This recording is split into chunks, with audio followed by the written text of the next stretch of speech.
everyone, can you hear me? Yeah? Okay, that's perfect. Okay, I'm glad that we could make it work today. I'd just like to say, hey everyone, greetings from Luxembourg. I know that you are connecting from all over the world, and I think it's such a great community to be in because you get to see so many people and you get to be connected without traveling or flying down from somewhere. Okay, so I'm gonna start sharing my screen.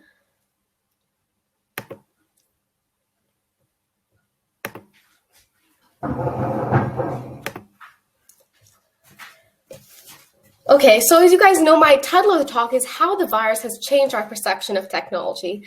So hey everybody, I'm Avanti, I'm 13 years old, and I'm the preteen technology specialist at Workshop for Me. Workshop for Me is a nonprofit organization through which we teach children aged 6 to 16 how to become the problem solvers of the future through programming and other technological skills. And we especially try to promote girls and women to try this as well. So just before the virus hit us, we were all learning in classrooms with individual desks, a pen and paper with us, and a physical teacher writing stuff on the whiteboard. Now, this method was great up until late 2014. So what changed? Well, before 2014, no one really knew what the internet was, and not many people actually had a phone or laptop, and even if they did, they didn't really know how to use it. But in early 2015, people started realizing the capabilities of the internet and started buying themselves tablets, phones, and iPads. So then they thought, okay, well, we have all of these resources and tools like iPads and laptops, so what more could we do with technology? So they thought of, okay, we can do AI and machine learning. And in 2016, Sophia, the humanoid robot, was first launched. I'm sure that you guys have all seen her. And in 2017, she became the first robot citizen in the world of Saudi Arabia. Then we started fearing technology as if they were going to plot against us and control our minds and brains. So therefore, our parents didn't allow us to use phones or laptops very much. I have cases with my friends where they were restricted to only 2 hours per day. And parents did not teach children about technology and its uses, therefore blocking a piece out. Then suddenly the virus hit us with all its force and all its fury. But did it really come so unexpected to us? Let's see. In 1976, we had the outbreak of Ebola. In 2003, we had SARS, and in 2015, we had MERS. And on top of that, experts were already saying that there was going to be a pandemic coming sooner than ever. And then the virus hit us with all its fury for not accepting technology and rejecting it. After the virus, we quickly moved from working in classrooms to working at home. And now, at this time, technology, iPads, and phones were all okay. And actually, they were becoming our best friend. We went from being afraid of them to loving them with all our hearts. Now, all of this progress was done with just a tiny virus of 0.3 microns. And on top of that, what comes funny to me is it had no processing power at all. Well, us humans are known as the most smart organism living on this earth. An ancient principle from Indian civilization tells us that nature manifests itself in duality. In every action and in every creature it is created. Today, the virus shows two of itself, a destroyer and also a benefactor, both combined into one. So this is how the virus has changed our perception on technology. And thanks to that, we could do some great things.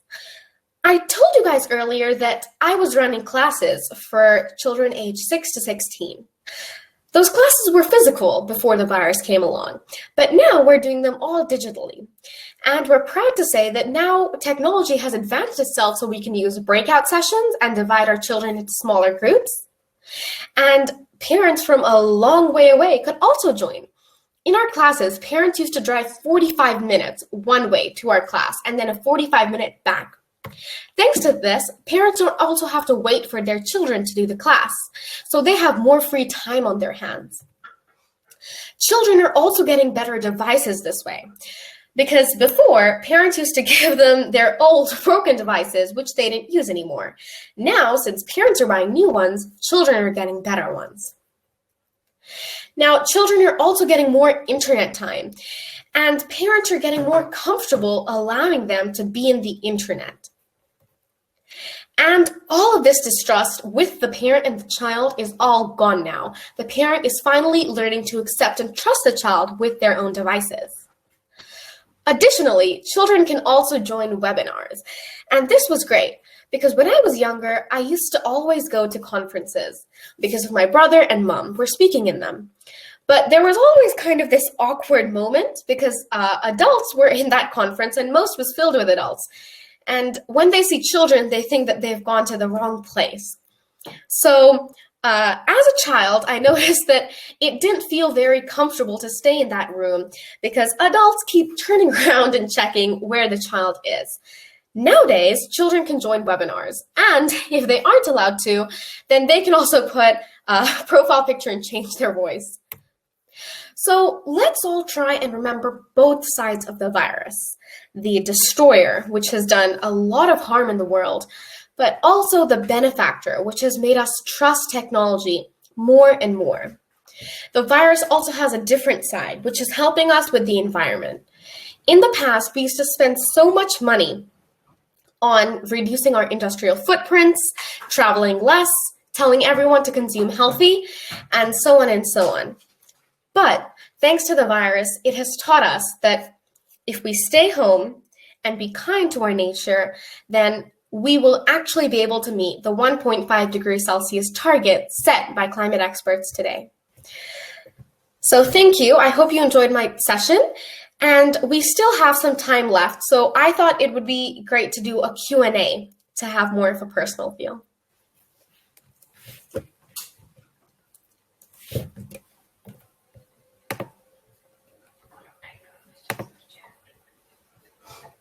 So if you guys want, you could type your questions in the chat and I could see them that way.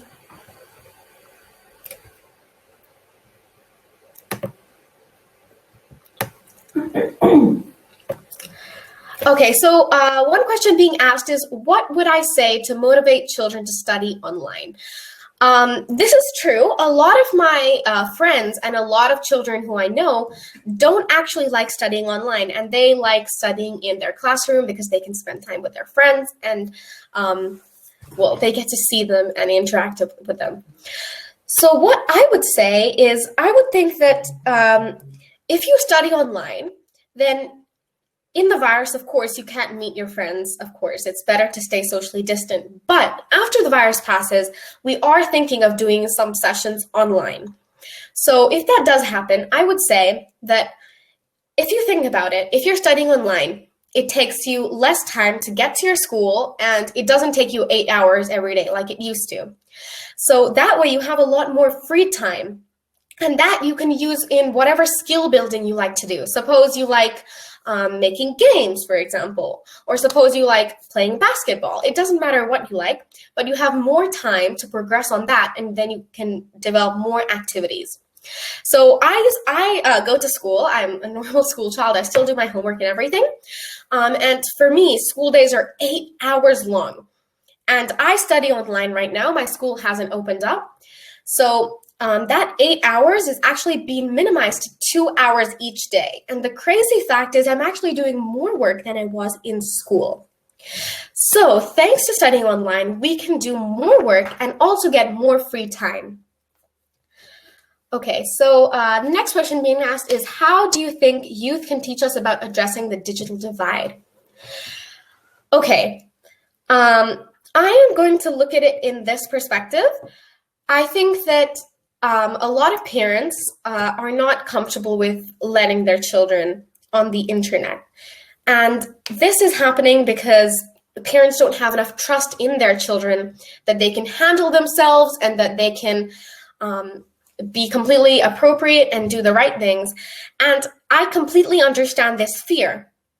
A lot of parents have that fear, and that's why they restrict their time. So what I would say is actually this. If you restrict your child from doing something, then it actually makes them want to do it more. For example, if you say, okay, don't think of a monkey, the first thing you think of in your mind is to think of a monkey.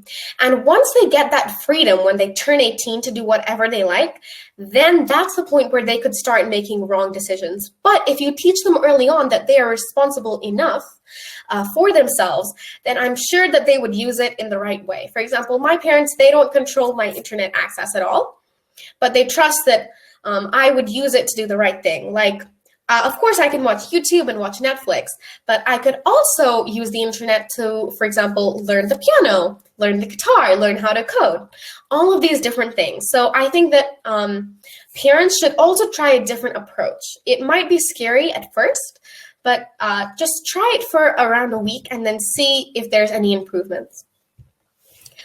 Okay, so another question being asked is, many parents are facing issues that kids switch to other windows rather than studying online. What would you want to suggest for those kids and parents?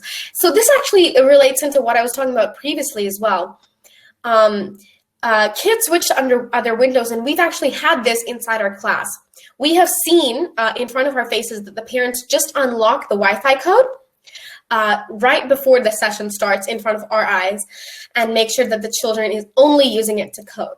But what I found is those children, particularly in class, those children actually try to play games more than studying or doing what they're told.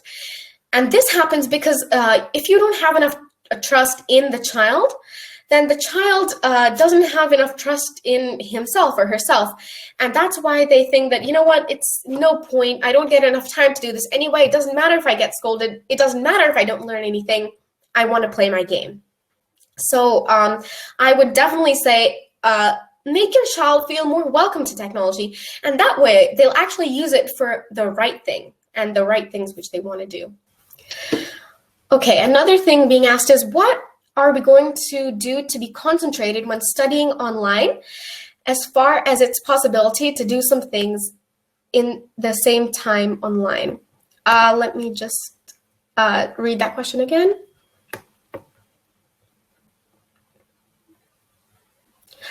Do you mean like something a little bit like the previous question? So how do you balance out your schedule of like being online for fun and being online for work? Is that what you mean by that?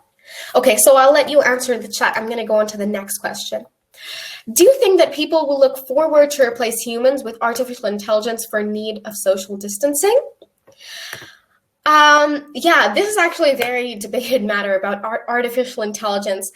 But I think, personally, I've seen Sophia, the robot I was just talking about in my presentation. I've seen her, and I don't think that someone would want to replace a human with AI quite yet. So you guys all know that AI, true AI is very far away. We're just doing machine learning right now. But I think that no, people won't want to look forward to talking with an AI robot anytime soon. And the reason the reason for that is I've actually read a lot about Sophia and different humanoid robots like this. And actually, all the interviews they do is actually all scripted, and the interviewer has to talk to that specific question. It can't go off topic.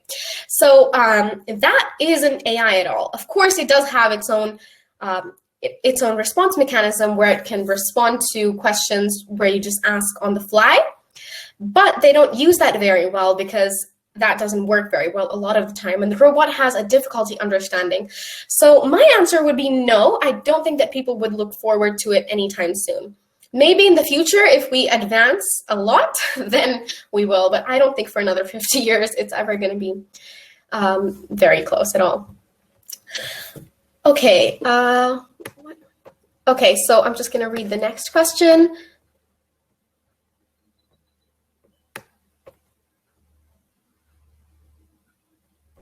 Okay. So I've understood the question again. Thank you for rephrasing it. What are we going to do to be concentrated when studying online as far as its possibility to do some things in the same time online? So you also said some windows can be opened at the same time, for example. Yes. Now, this is actually, I like this question because it's for children, because they have the same problem, but also a lot of the time for adults. Now, what I like to say is I also work online now, as you guys have heard because of my school. And what I've learned about learning online is it's probably just procrastination, that you don't want to do this work or you don't like doing this work. So I have two solutions to it. My first solution is you have to just get it done, and then you have to get it out of the way. And then at the evening, what I love to do is I don't do any more work in the evening. I just, I do everything entertaining or fun. Like if you want to watch your favorite TV show, for example, you can do that. If you really want to watch this game which your favorite basketball player has played, you can watch that in the evening. But you don't have to watch it at the exact same time as you're doing your work. And this, can you please type your answer? Yes, I will type it just very soon. So, what was I saying? Yeah, so these things, of course, feel free to do them. It's very important to take a break. So that you should all do later on after you have finished doing all your work and you just got to get it done. Now, my second thing is some days or sometimes you feel so, you feel so lazy, you feel so bored, and you just don't feel like doing the work. You don't have that motivation and you don't have that courage to do that work anymore. Now, in those cases where you're like, okay, I can't even do any more work, at those cases, you can take a short break and then you can get back to your work. It is so important to take breaks in the middle of your day. And the reason for this is because otherwise you aren't enjoying the work which you do, which is always not good. And the second thing is, even if you do get that work done, it's going to be very poor quality. So I think that you should get work done, and you should also get it done well. You shouldn't just do a tech job. You should put all your heart and your mind into it. Okay, so I don't see any more questions coming in right now. So, oh yeah, and I think that the time is also almost finished. Yeah, okay. So if you want to learn more about Workshop for Me, or what we do, or how you could contribute to help us learn and teach children, then you can go on to this website over here, and that's my website, and that's our website, which you can learn to donate or see what we're doing or collaborate with us. So that's just pasted in the chat right now. Okay, so thank you so much, guys, for joining this session. I hope that you enjoyed it, and I hope that you enjoy the rest of the sessions too, because it's fully packed and it's a wonderful day right now. So make sure that you connect with different people. Thank you so much. Bye, guys.